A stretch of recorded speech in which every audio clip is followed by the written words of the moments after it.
চট্টগ্রামে জহুর আহমেদ চৌধুরী স্টেডিয়ামের উইকেট কি আসলে ব্যাটিং সহায়ক না, নাকি জিম্বাবুয়ের বোলিং অ্যাটাক ভয়ঙ্কর রকমের শক্তিশালী?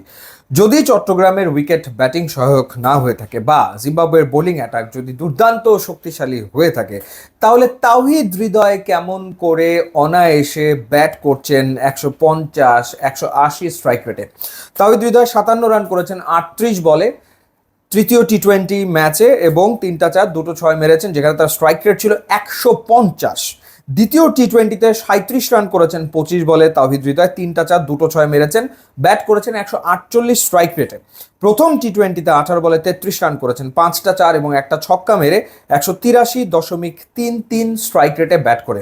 তো জিম্বাবুয়ের বিপক্ষে প্রথম 3টা টি-20তে তাওহিদ হৃদয় টি-20র ব্যাটিংটাই আসলে করেছেন, কিন্তু সেখানে আমাদের টপ অর্ডার কি করছে? লিটন কুমার দাস কিংবা Najmul Shanto. Liton Kumar Das out of form cricketer, তৃতীয় টি-20তে 3বারের চেষ্টায় তিনি আউট হয়েছেন। একই শট পরপর 3 বলে খেলতে গিয়ে শেষমেশ তিনি উইকেটটা থ্রো করে দিয়ে চলে আসছেন।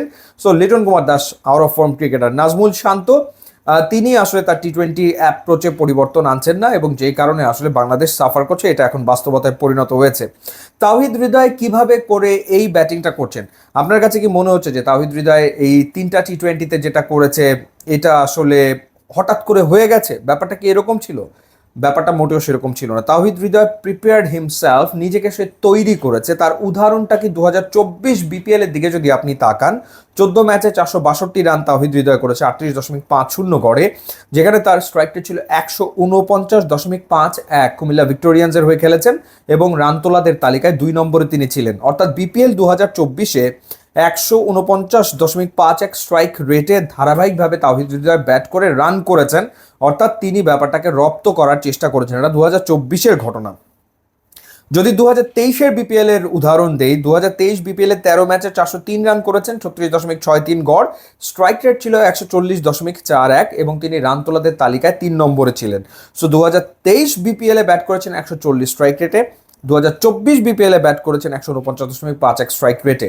অর্থাৎ তিনি এই স্ট্রাইক রেটেই আসলে টি-20তে ব্যাট করে চলেছেন, এবং সেই কারণেই যখন বাংলাদেশের অন্যান্য ব্যাটাররা, সেটা তানজিদ তামিম হোক কিংবা নাজমুল শান্ত হোক কিংবা লিটন দাস হোক, তারা যখন আসলে ফেল করছে, সেখানে তাওহিদ হৃদয় রান করতে পারছেন এরকম স্ট্রাইক রেটে, কারণ এই চর্চাটা তিনি করছেন, এই চর্চার ভেতরে তিনি আসলে রয়েছেন। মজার ব্যাপার হচ্ছে 2023 বিপিএল এ সবচেয়ে বেশি রান করেছিলেন নাজমুল শান্ত, 516 রান তিনি করে হায়েস্ট রান গেটার ছিলেন, কিন্তু তার স্ট্রাইক রেট ছিল 116.74। 116.74। তার যে ক্যারিয়ার স্ট্রাইক রেট টি-20 ইন্টারন্যাশনালসে, সেটার খুব কাছাকাছি। 111 হচ্ছে তার ক্যারিয়ার স্ট্রাইক রেট, আর বিপিএল এ করেছেন 116.74 স্ট্রাইক রেটে। অর্থাৎ টি-20তে ব্যাটিংয়ের অ্যাপ্রোচে যে পরিবর্তনটা আনা দরকার, কিংবা তাওহিদ হৃদয় যেটা আনতে সক্ষম হয়েছেন, সেটা আনতে সক্ষম হননি নাজমুল শান্ত। তো যার ফলে যেটা হয়েছে, তৃতীয় টি-20 বাংলাদেশ পাওয়ার প্লেতে 42 তুলতে 2 উইকেট হারিয়েছে। 10 ওভারে করেছিল মাত্র 63 রান, 3 উইকেট হারিয়ে, এবং শেষ 10 ওভারে গিয়ে বাংলাদেশ রিকভার করেছে। 102 রান আসলে তুলেছে বাংলাদেশ শেষ 10 ওভারে, যেই সময়টাতে জাকের আলী অনেক কিংবা তাওহিদ হৃদয় তারা আসলে ব্যাট করছিলেন।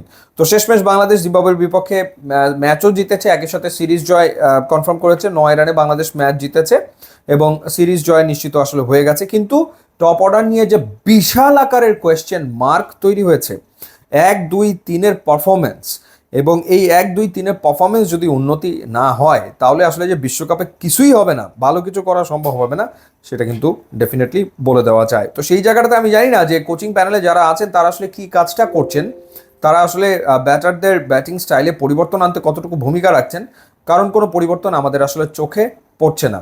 এখন অবস্থা এমন হয়ে গেছে যে লিটন দাস আসলে ওয়ার্ল্ড কাপ স্কোয়াডে থাকবেন, তিনি থাকবেন, কিন্তু মানে দেখা যাবে যে ম্যাচ তিনি পান কিনা সেই সেই সংশয় তৈরি হতে পারে। কারণ নেক্সট ম্যাচে প্রবাবলি পারভেজ ইমনকে খেলানো হবে, এবং পারভেজ ইমন যদি পরপর 2টো ম্যাচে কিছু রান টান করতে পারে, তাহলে দেখা যাবে যে আরও সুযোগ তিনি পাবেন, বা ওয়ার্ল্ড কাপেও তিনি সুযোগ পেয়ে যেতে পারেন। সেই সম্ভাবনা আসলে তৈরি হয়ে যেতে পারে। বাস্তবতা আসলে এরকমই।